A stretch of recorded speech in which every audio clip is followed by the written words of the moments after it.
So at Canada Life, we're focused on long-term thinking and evolving our understanding to help us all better serve our customers. Our business has been built on taking a long-term view, and we're passionate about building better, brighter futures for our customers by really understanding how long-term thinking and sharing those insights will enable the industry to work together.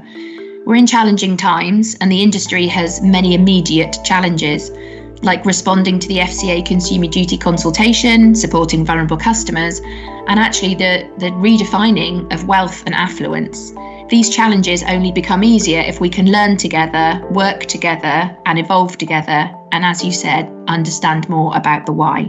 So this research is really aimed at helping us and our advisors to reshape clients' long-term outlook and to think and act sooner towards their long-term dreams. So for me, there really isn't a more powerful or important insight to bring to the industry.